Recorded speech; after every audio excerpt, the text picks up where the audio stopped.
My name is Peter Marsden, and I need you to understand something before this story goes any further. I am not a man who loses his temper. I never have been. 60 years of living through a marriage that nearly broke me, through raising a daughter alone, through burying people I loved, and I have never once flipped a table, raised my voice in anger, or made a scene in public. My father used to say, "A man who controls his reaction controls the room." I believed him then. I believe him more now, because the day my son-in-law stood in my daughter's kitchen and gave me 48 hours to clear out, the day he looked me in the eye at her funeral repast and told me to pack my things, I did not raise my voice. I nodded. I smiled, and I went to find a phone. Welcome back to Sweet Family Revenge, where every secret has a price, every betrayal has a consequence, and justice always finds its way home. Grab your snacks, get comfortable, and drop a comment below. If you're new here, hit that subscribe button, because in this family, you never want to miss what happens next. Kara's service was held on a Friday morning at Calvary Baptist on Morrison Street. White lilies everywhere. Because Kara had always said roses at funerals were too obvious, too expected. She told me that once, laughing over sweet tea on my back porch when she was 34 years old. The way young people laugh about death, like it's a fascinating concept that has absolutely nothing to do with them personally. She was 37 when I had to remember it. The church was full. Kara was the kind of person who collected people without trying. Co-workers, neighbors, old college friends who drove hours just to be there. They filled those pews, and they cried and they sang and they said her name like it was something sacred. I sat in the front row in a dark suit, the one Kara had picked out for me 2 Christmases ago. "Dad, you need one good suit that actually fits," she'd said, dragging me into the store like I was 16. I'd complained the entire time. I'd worn it with pride ever since. I held my brother Raymond's hand so tightly he lost feeling in 3 fingers and didn't say a word about it. And right beside me, in the very next seat, sat Joel Pruitt, my son-in-law, crying. Now, I want to be very careful about how I say this next part, because I need you to understand it completely. Joel Pruitt cried the way certain men cry in public when they need people to see them crying. Just loud enough to be noticed, just quiet enough to seem restrained. Handkerchief out. Head bowed at the right moments, but it was the handkerchief that got me. I had never once seen Joel Pruitt use a handkerchief in 5 years.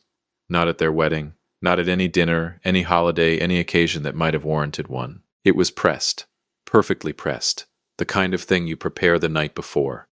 He had ironed a handkerchief for his wife's funeral. I filed that away. Then there was the shoulder touch. At 3 separate points during the service, I counted because something in me was already counting. Joel reached over and placed his hand on my shoulder. Firm, warm, timed precisely to moments of visible emotion from the congregation. Not when I was struggling, when other people were, when the camera of everyone's attention was briefly, collectively pointed in our direction. 3 times.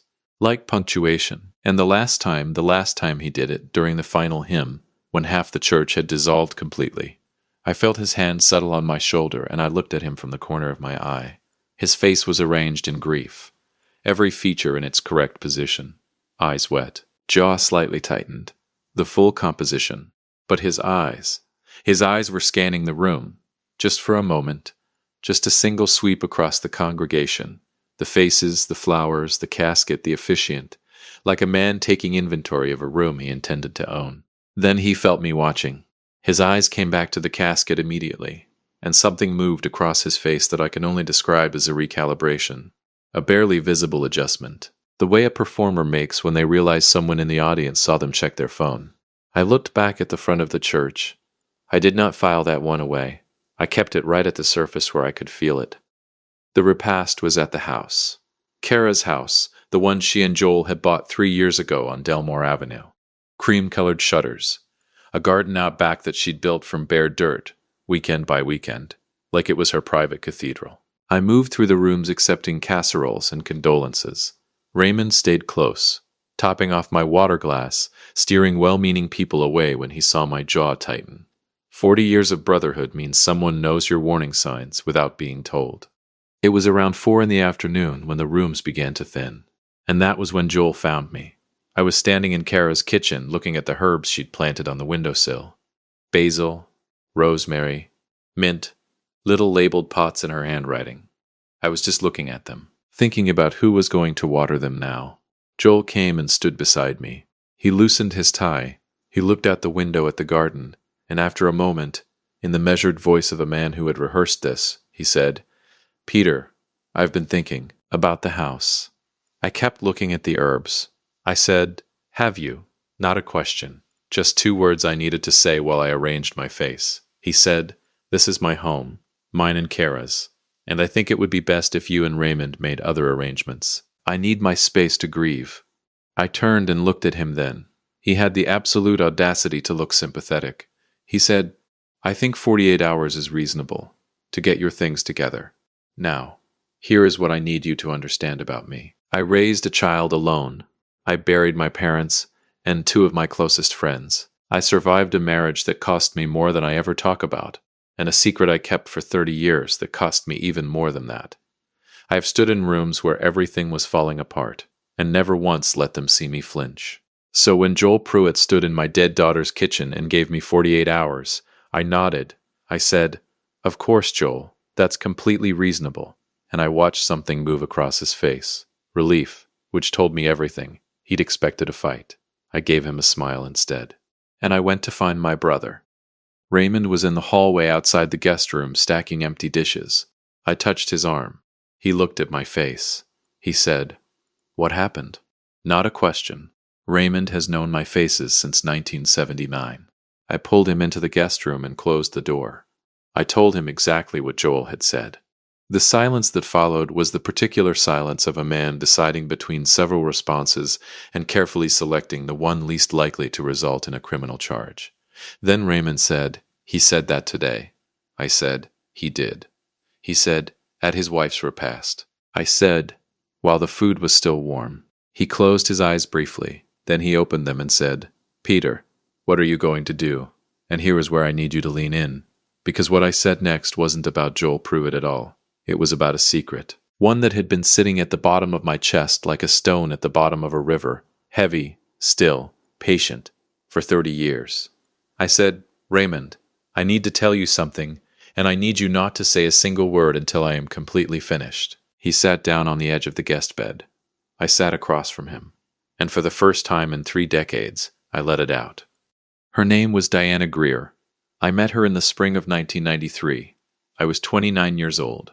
She was the daughter of Edmund Greer. Old money, the kind of quiet wealth that doesn't announce itself because it doesn't need to. Diana and I were together for 8 months. It was real. It was serious. And it was, for reasons I am not proud of, a secret. Because Edmund Greer had very particular ideas about who his daughter brought home. And I was a 29-year-old man from the South Side with student loans and a second-hand couch who did not come from the kind of family Edmund Greer considered acceptable. I knew what the situation was. I told myself I could outlast it. When Diana told me she was pregnant, I sat with it for a week, then I went to Edmund Greer directly, man to man. He offered me money, not a conversation, not respect, not even a real look in the eye. Money. I looked at him across that office and felt something harden inside me that has never fully softened. I thanked him. I stood up. I walked out. I never contacted either of them again. I met my wife Renee a year later. We had Kara together. When Kara was 4, Renee left. Not because of Edmund or Diana or any of it, just because some marriages quietly stop working, and 2 people who were once right for each other become wrong. We stayed kind. We stayed parents. But Kara grew up with me, mostly, and I raised her the best I knew how. I never told Kara about Diana. I told myself it wasn't relevant, that it was ancient history, that some doors once closed should stay that way. I was wrong about that. 6 months ago, Kara called me. She said, "Dad, I need to ask you something, and I need you to tell me the truth." Raymond hadn't moved. He was sitting completely still, both hands on his knees. I said, "She found her, Raymond. I don't know how, but Kara found Diana Greer." Raymond's eyes widened. I said, "One of those DNA ancestry tests. A half-sibling match she'd never heard of." She pulled that thread until she found the whole picture. Diana. Edmund. All of it. Raymond said, quietly, "Did she confront you?" I said, "She gave me a chance to explain. I told her everything." She cried.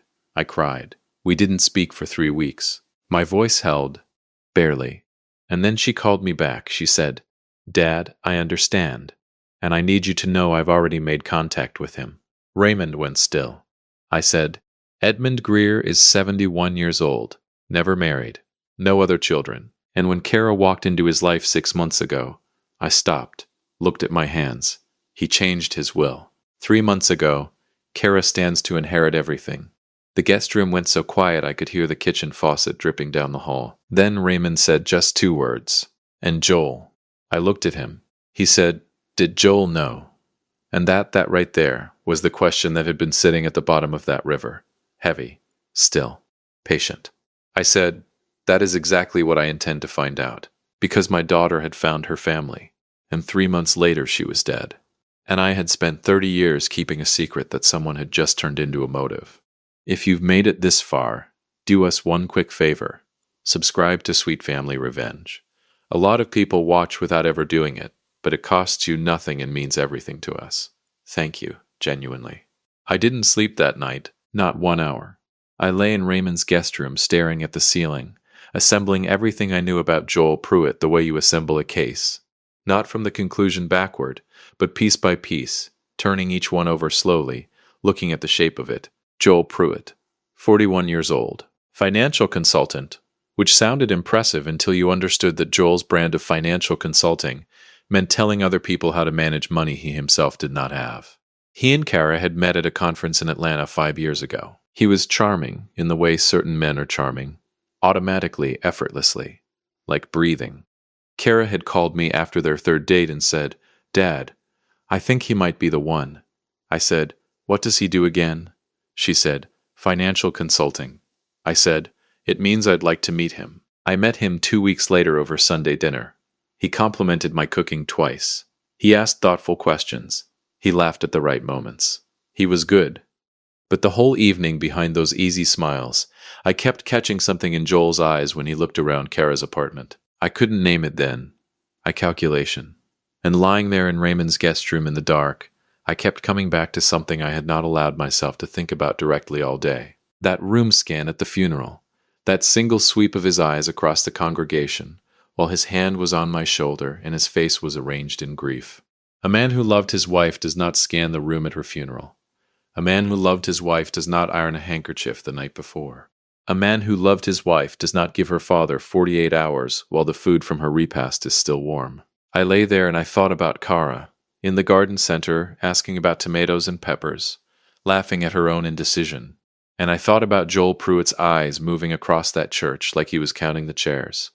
And I thought, she knew. I didn't know how I knew that yet, but I knew she knew.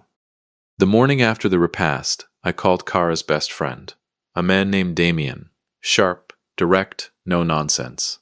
The kind of friend who loves you without needing anything back. Kara had known him since college. I'd always liked Damien because he told Kara the truth even when she didn't want to hear it. That's rare. He picked up before the second ring. He said, "Peter, I've been waiting for you to call." Those words. The way he said them, not surprised, not just grieving, but waiting, like he'd been sitting by that phone knowing this call was coming, and dreading what came after it. I said, "Tell me." He said, "Not on the phone. Can you come to me?" I was at his door in 40 minutes. Damien had coffee ready. He didn't offer pleasantries. He didn't ask how I was holding up. He sat across from me at his kitchen table and looked at me the way a man looks at someone he's about to hurt for their own good, with care and without hesitation. He said, "How much do you know?" I said, "About which part?" He said, "Edmund Greer." I said, "Kara found him. They made contact. He changed his will." Damien nodded. He wrapped both hands around his coffee mug and looked at it for a moment, before he looked back up at me. He said, "Did Kara tell you she hired an attorney?" I went completely still. He said, "About 2 months ago, she came to me scared, Peter." He stopped there. Let the word scared sit in the room between us for a full moment before he continued. Not scared of Edmund. She liked him. She said he was gentle and quiet, and spent their first meeting just looking at her face like he was trying to memorize 6 months of missed time all at once. My chest tightened. I said nothing. She was scared of Joel. She'd found something on his laptop. Financial, she didn't tell me exactly what, but she said it felt wrong, very wrong. Damien paused again, And then she said his behavior had shifted. Subtle things at first. The way he watched her when he thought she wasn't looking. The questions he started asking about her schedule that had no obvious reason behind them. A phone call she overheard from the hallway, and when she walked into the room, he ended it. Just like that. Mid-sentence. I said, "And the attorney?" Damien stood up, opened a kitchen drawer, pulled out a business card. He held it for a moment before he slid it across the table, like he was giving me something he wished he didn't have to give. I looked at it. Harrison Wolfe. Estate and probate law. I said, "This is Edmund Greer's attorney." Damien looked at me carefully. Kara contacted him directly. She wanted to understand exactly what inheriting Edmund's estate meant, what her rights were. He paused. And she wanted to make sure that whatever she inherited, Joel could never touch. I sat with that for a moment. The coffee, the kitchen, the business card on the table between us. My daughter, 37 years old, smart and careful and full of white lilies and labeled herb pots, had been living with a man she was quietly, methodically building a case against.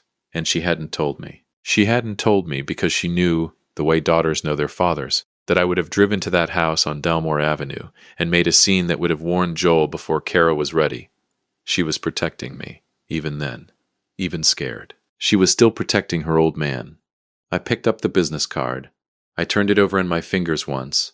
Then I put it in my jacket pocket, stood up, and shook Damien's hand. He held it a beat longer than a handshake requires. He said, "Get him, Peter." I said, "I intend to." I called Harrison Wolfe from Damien's driveway. I sat in my car for a moment first. Just a moment. The street was quiet. A dog was barking somewhere 2 blocks over. The sky was that particular pale gray of a morning that hasn't decided what it wants to be yet. I thought about Kara finding that business card, sitting in this same city, in some parking lot or driveway, working up the courage to make a phone call she should never have had to make. Then I dialed. Harrison Wolfe answered on the 3rd ring. Measured. Professional. When I said my name, he paused for exactly 1 second. In that second, I heard recognition. He said, "Mr. Marsden, I wondered when you'd reach out." I said, "How much did my daughter tell you about me?" He said, "Enough that I'm not surprised you found me within 48 hours of the funeral." I said, "Mr. Wolfe, I need to know everything." He said, "Come in. There are things better discussed in person. And Mr. Marsden," a pause brief and deliberate, "bring your brother if you'd like. What I'm going to show you, you won't want to be alone for it."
I picked up Raymond on the way. Harrison Wolfe's office was downtown, 12th floor. The kind of office that tells you quietly and firmly that the man inside it is exceptionally good at what he does. He was younger than I expected, mid-40s. Calm eyes, the deliberate manner of someone who delivered life-altering information regularly and had learned exactly how to do it without flinching. He shook my hand, shook Raymond's, gestured to the chairs across from his desk. Then he opened a folder. He did not open it immediately. He set it on the desk in front of him and rested his hands on top of it for just a moment. the way a man does when he is making sure he has your full attention before he says something that cannot be unsaid. He said, "Mr. Marston, your daughter came to me 8 weeks ago. She had just received confirmation from Edmund Greer's primary estate attorney that she was named sole heir to an estate currently valued at approximately $14 million. I made none. I was too busy keeping my face arranged. She was not calling to celebrate." He said it simply, flatly, and then he let it sit there for a full breath before he continued. She was frightened. She believed Joel had discovered the inheritance before she was ready for him to know. She couldn't prove how, but she said his behavior had shifted in ways she could feel before she could document, and she'd overheard a phone call he ended the moment she walked into the room. I said, "What did she want from you?" "Two things. First, documentation confirming the inheritance was structured entirely outside of marital assets. Joel could not touch it in a divorce." I said, "And the second thing?" Harrison Wolfe looked at me steadily. He said, "She wanted me to hold a sealed letter, to be opened only in the event of her death, or," he paused, "and these were her exact words, in the event that her father came asking questions." The air in that office changed completely. Raymond put his hand on my arm. I said, "She wrote me a letter." He said, "She did." I said, 8 weeks ago." He said, 8 weeks ago." I looked at him. He looked at me, and in the space between us was the unbearable weight of understanding. My daughter had sat in this very chair, 8 weeks ago, alive and frightened, and thinking about me, and written me a letter she hoped I would never have to read. He slid the envelope across the desk, cream-colored, sealed, my name on the front in Kara's handwriting, neat, deliberate, nothing like the quick looping way she usually wrote. This was the handwriting of someone choosing every single letter. I picked it up. "Held it," Raymond said, very quietly. "You don't have to read it here." I said, "Yes, I do." And I opened it. "I am not going to read you every word my daughter wrote. Some of it belongs only to me. Some of it is the kind of private tenderness between a father and daughter that has no business being spoken out loud in anyone else's presence. But I will tell you this. Kara wrote that she loved me. She wrote that she understood. About Diana. About Edmund. About the secret. About all of it. And that she had forgiven me completely. She wrote that finding Edmund had not replaced anything. It had only added. Then she wrote about Joel. She had found, buried in a hidden folder on their shared home computer, a series of emails, between Joel and a man she didn't recognize. The emails discussed Edmund Greer by name. They discussed the inheritance. They discussed timelines. And at the bottom of one email, Joel had written 7 words that my daughter copied into her letter to me word for word. "It needs to happen before the will clears." My hands were shaking by the time I finished, not with grief, with the cold, clarifying fury of a man who finally understood exactly what had happened to his child. I folded the letter, put it in my jacket pocket, pressed my hand flat against it for one moment. Then I looked at Harrison Wolfe and said, "How do I get this to the detective handling her case?" He said, "Detective Curtis Vane has already been in contact with my office. He reached out yesterday morning." I said, "Developed how?" "The skid marks at the accident site are inconsistent with weather conditions that night. The brake line on Kara's car has been sent for independent analysis. And Mr. Marsden, Joel Pruitt's phone records show 14 calls to an unregistered number in the 10 days before your daughter died." Raymond's grip on my arm tightened. I said nothing for a long moment. Then I said, "He thought he was going to inherit $14 million. Harrison said, "That appears to be the working theory." I stood, picked up my jacket, looked at him. "Mr. Wolfe, my daughter walked into this office 8 weeks ago and trusted you with the most important thing she had. Is everything she built still solid?" He stood, looked at me without blinking. "Mr. Marston, your daughter was meticulous. Everything she gave me is documented, dated, witnessed, and sealed. Joel Pruitt's name appears nowhere near Edmund Greer's estate, and the letter you are holding, combined with those phone records and the brake line analysis, is going to make a prosecutor's entire career." I nodded. I said, "Good." And I walked out of that office with my daughter's last words against my chest and 30 years of guilt converting, slowly, completely, irreversibly, into something that felt exactly like purpose. Joel Pruitt was sitting in that house on Delmore Avenue right now, comfortable, certain, pouring himself coffee in my daughter's kitchen, watering none of her herbs, planning how to spend money he was never going to see, He had given me 48 hours. I had given Detective Curtis Vane everything.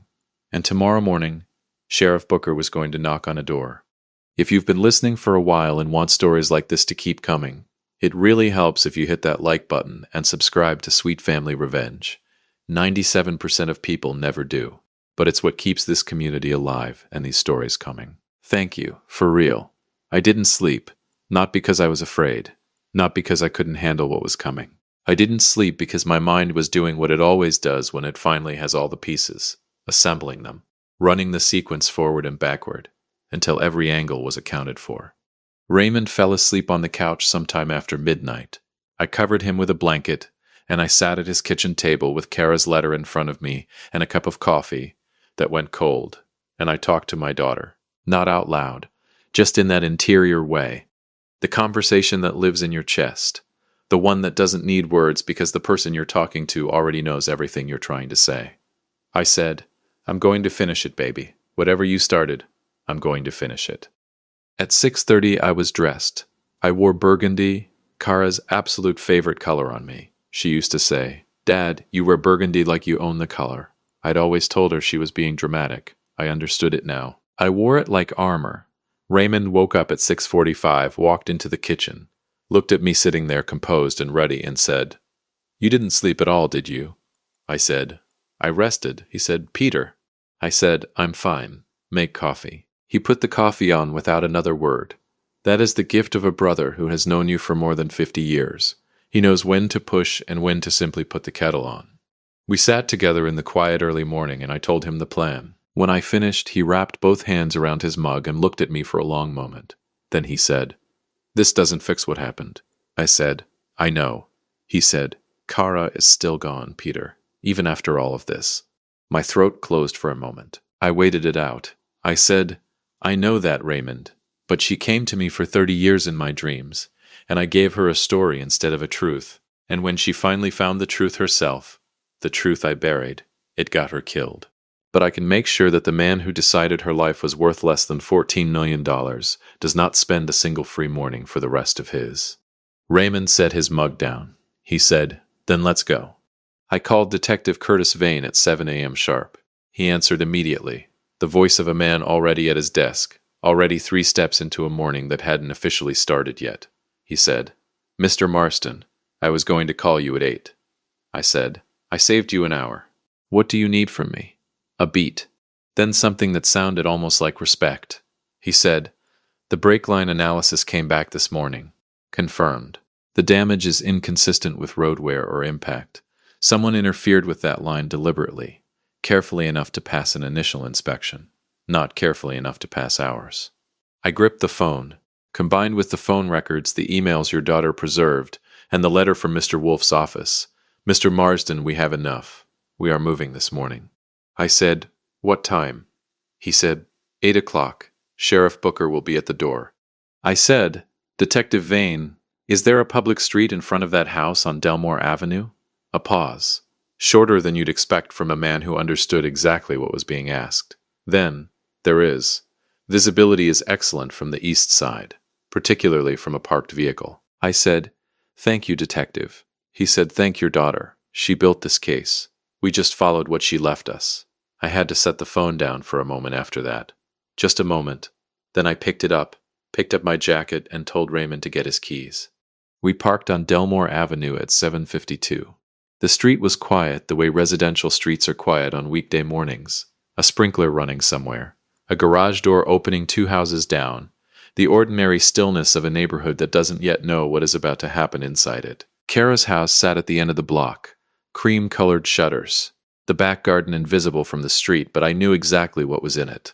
I knew because she'd called me from the garden center the spring she planted it, asking whether she should do tomatoes or peppers. I'd said both. She'd said, Dad, I only have so much space. I'd said, then make more space. She'd planted both. I looked at that house and I thought, she was in there. She lived there. She called me from the back garden there, and she was so completely, thoroughly alive in there. Raymond put his hand on my arm. Neither of us said a word. At 7:58, 2 squad cars turned onto Delmore Avenue from the north. Quiet. No sirens. This was not the kind of arrest that announced itself. This was the kind that arrived like a conclusion. Inevitable, patient, already decided. Detective Curtis Vane stepped out of the lead car, taller than his phone voice suggested, deliberate in his movement. Sheriff Booker came around from the passenger side, broad-shouldered, silver at his temples, the bearing of a man who had done hard things for a long time and made peace with every one of them. They walked up the front path together. Sheriff Booker knocked on the door. Now, I need you to understand what happened in the next 40 seconds, because I have replayed it every single day since, and I will probably replay it for the rest of my life. Nothing happened for the first 15 seconds, just the ordinary silence of a house that doesn't yet know it's over.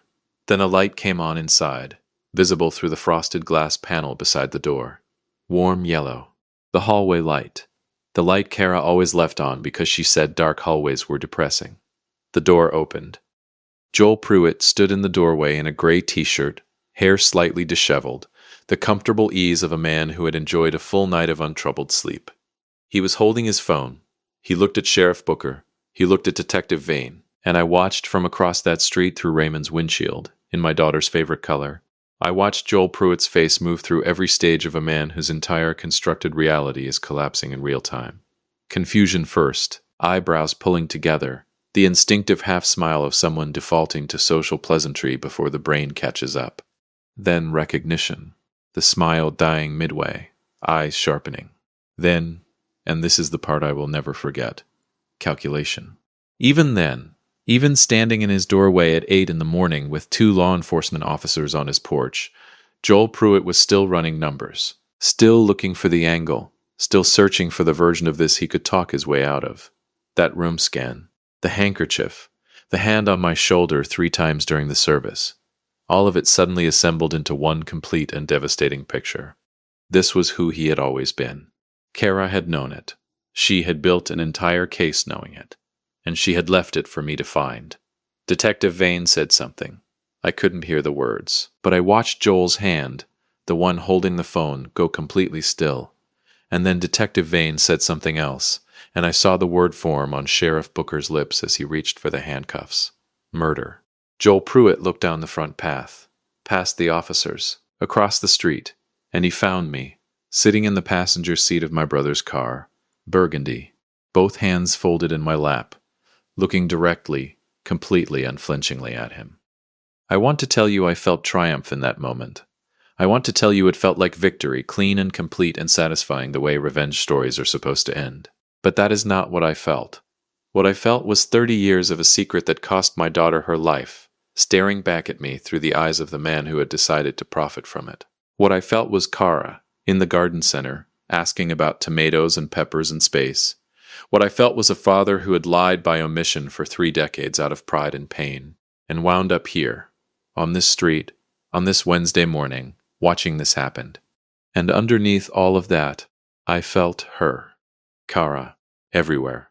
In the cream-colored shutters, and the garden she'd planted, and the labeled herb pots on the kitchen windowsill, and the burgundy I was wearing, and the letter in my jacket pocket, and the case she had built, meticulous, thorough, extraordinary, from inside a life that was terrifying her. She had done all of that, scared, alone, and she had still done all of it, for me, so that I would have something to find. Joel Pruitt's face crumpled, not with remorse, with the devastating, airless realization that he had been outmaneuvered, not by a detective, not by an attorney, not by a system, by a 37-year-old woman with labeled herb pots and white lilies, and a father she loved enough to protect from beyond the grave. Sheriff Booker stepped forward, and Joel Pruitt, in his gray t-shirt, on his front porch on a quiet Wednesday morning, on Delmore Avenue, put his hands behind his back. I looked away. I didn't need to watch the rest. I had seen what I came to see. I looked straight ahead at the empty street. The sprinkler was still running 2 houses down. An ordinary, unhurried morning continued around an extraordinary thing. Raymond said, very quietly, "It's done." I said, "It's done." He said, "What now?" I thought about it. The question underneath the question. Not what now this morning, but what now for the rest of it. The grief still waiting. The guilt that would take years to fully unpack. The 30 years of a secret I would have to learn to carry differently now that its consequences were fully in the open. I said, "I'm going to go back to that house. I'm going to water Kara's herbs, and I'm going to sit in her garden for a while. Raymond nodded. Then I said, and then I'm going to find Edmund Greer. Raymond looked at me. I said, he lost her too. He had 6 months with his daughter, and then she was gone. He is 71 years old, and he is sitting somewhere this morning not knowing that the man who killed her is in handcuffs right now. A long quiet. I said, I kept her from him for 37 years. The least I can do is tell him it's over.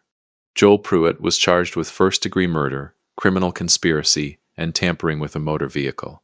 His contact, the unregistered number on his phone records, turned out to be a former colleague with a criminal record and a very unfortunate habit of keeping text messages he should have deleted long ago. He cooperated fully within 72 hours in exchange for a reduced charge. Comfortable people make mistakes. Desperate people make worse ones. The $14 million estate passed through probate without a single complication. Harrison Wolfe had made sure of that. Kara had made sure of that. It came to me as her next of kin, the sole heir of a father she found 6 months before she died, and a secret that had kept them apart for 37 years. I didn't keep most of it. Edmund and I met properly for the first time 2 months after Joel's arrest. We sat across from each other in a quiet restaurant, and we were two old men who had made an enormous mistake a long time ago and lost something irreplaceable because of it. We didn't pretend otherwise. We didn't perform anything for each other's benefit. We just sat there and talked about Kara. For 4 hours we talked about her. He told me about their 6 months together, things I hadn't known, moments I hadn't seen. I told him about 37 years he'd missed. We laughed twice. We cried more than that. Before we left,